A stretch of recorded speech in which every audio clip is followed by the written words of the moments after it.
وقتی که تایلر و دوستش توی یه درگیری توسط یه پلیس بازداشت میشن، برای تلافی نقشه میچینه که با دختر اون پلیس دوست بشه و عاشق خودش کنه و با شکستن قلبش انتقامش رو از پدرش بگیره. ولی تایلر رفته رفته عاشق آلیس میشه و پدرش متوجه این رابطه میشه و تایلر رو تا پای مرگ میبره. ولی تایلر بازم دست بردار نیست و پافشاری تایلر موجب میشه پدرش رو راضی کنه.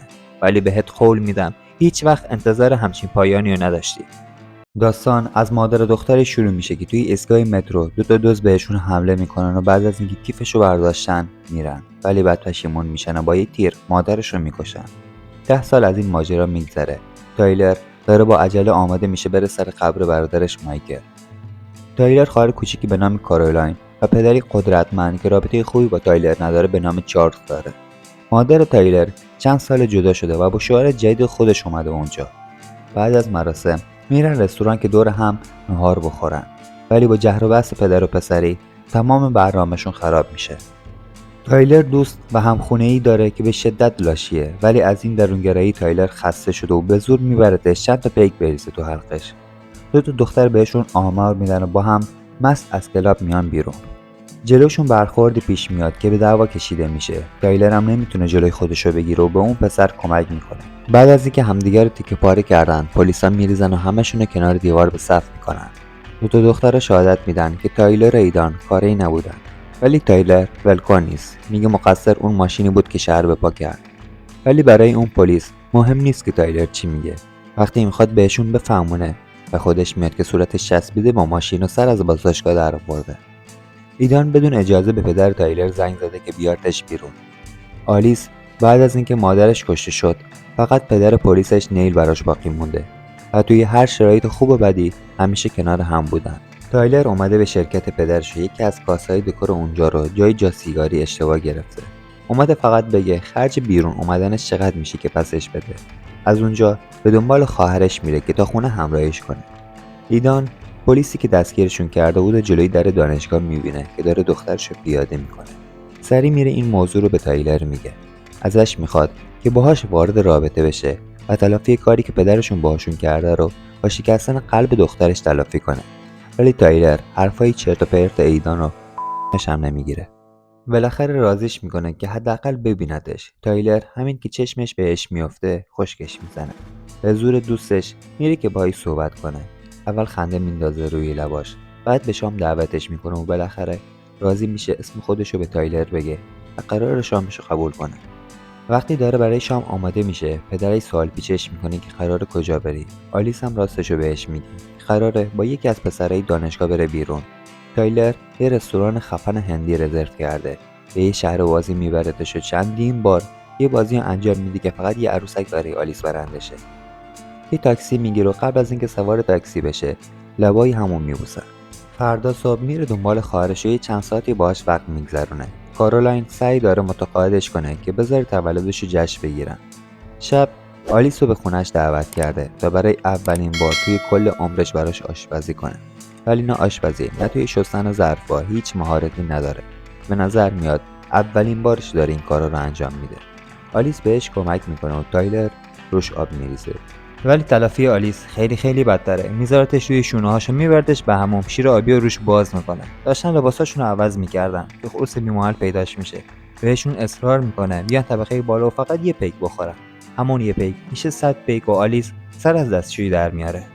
به نظر میاد بم این کارو کرده تا کارو برای تایلر راحت تر کرده باشه. آلیس ازش میخواد به پدرش زنگ بزنه، ولی قبل از اینکه شمارهشو بده بیهوش میشه.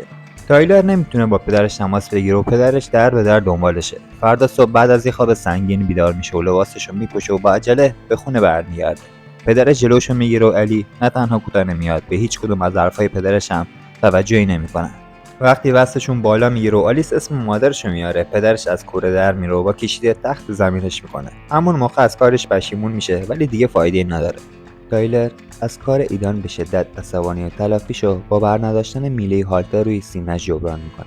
وقتی میرن پایین، آلیس رو روی تخت میبینن. تایلر میذاره یکم استراحت کنه و چند روز اینجا بمونه. ایدان فکر میکنه خبریه و یه پارچ شیرمزد داره خودشو آماده میکنه. تایلر روی مبل میخواد بخوابه، ولی آلیس با بوسیدن لباش منصرفش میکنه و میبردش به تخت خودش و تا صبح روی تخت گشنه میگیرن. فردا صبح تایلر زودتر آلیس بیدار میشه و با یه نوشته روی بالشتش به کافه همیشگی خودش میره و به نوشتنش ادامه میده. از یه جایی دور از خونه برای شیرینی میاره. آلیس میخواد بدون جریان چیه که این همه مسیر رو تا اونجا رفته. تایلر جوابشو میده که اون کافه پاتوق همیشگی خودش و داداشش بوده و همیشه برای صبحونه به اونجا میرفتن.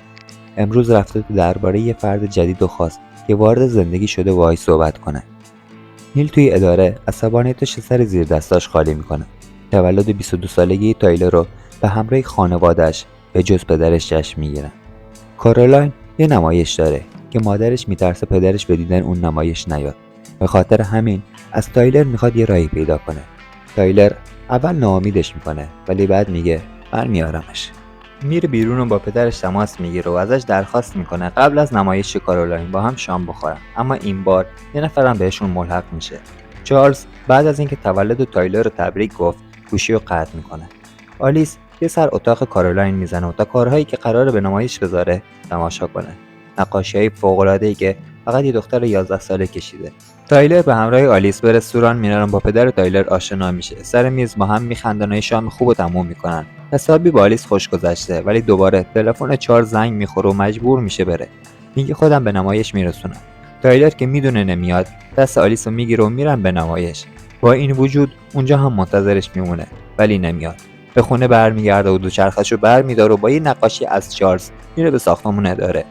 وسط جلسه درو باز میکنه و یه دعوای حسابی بین اون همه آدم را میندازه. دیگه چیزی نمونده بود که به جون هم بیفتن که تایلر برمیگرده به خونه. آلیس ازش شاکیه که چرا به حرفاش گوش نکرده، ولی وسط اون عصبانیت لبای همدیگه رو میبوسن و آروم میشن. پدر آلیس یه پیغام از آلیس دریافت کرده که حالش خوب و نگرانش نباشه. خودش هم کنار ساحل داره با تایلر حال میکنه و روزای خوبی رو سپری میکنه. تایلر به خونه برمیگرده و میبینه در خونش بازه. با یه چوب میره توی اتاق که پدر آلیس رو میبینه. اول با هم آروم صحبت میکنن، کم کم اوج میگیرن و وقتی تایلر میگه همه اینا به خاطر یه شرط بندی بوده، عصبانیت نیل اوج میگیره و تا حد مرگ میبردش آش و لاش کف خونه رهاش میکنه. آلیس با لبهای پر از خنده و بیخبر از ماجرا میاد خونه. تایلر همه چیزو بهش میگه، حتی اون چیزی که از اول باید میگفته، که قبل از آشنایی با تو پدرتو میشناختیم. ایدان برات نقشه چیده و از من استفاده کرده بود که عملیش کنه. آلیس وسایلش جمع میکنه و برمیگرده به خونه و پدرش با آغوش باز ازش استقبال میکنه. کارولاین به جشن تولد دوستاش رفته، ولی به خاطر شرایط شغلی پدرش که از همه متفاوتش کرده حسودیشو میخورن و موهاشو با قیچی کوتاه میکنن و با چشمایی پر از اشک به خونه میفرستنش. ایدان اومده در خونه آلیس که بهش بگه تایلر عاشقشه و همش مقصرش خودش بوده. تایلر رفته پیش خواهرش که توی این شرایط یکم آرومش کنه. ایدان آلیس رو راضی کرده که دوباره برگرده به تایلر. توی این شرایط چارلز خودش رو رسونده کنار دخترش باشه. این بار تایلر خودش کارولاین رو میبره سر کلاس. یه شو کوچیک برای دختر پرروی کلاس را میندازه تا ازش ذره چشم بگیره، ولی بازم سر از بازداشتگاه در میاره. دوباره پدرش که میاردش بیرون، ولی این بار زیاد از کارش ناراضی نیست. فردا بعد از یه خداحافظی میره به دفتر پدرش، ولی پدرش برای اولین بار داره کارولاین رو میبره به مدرسه.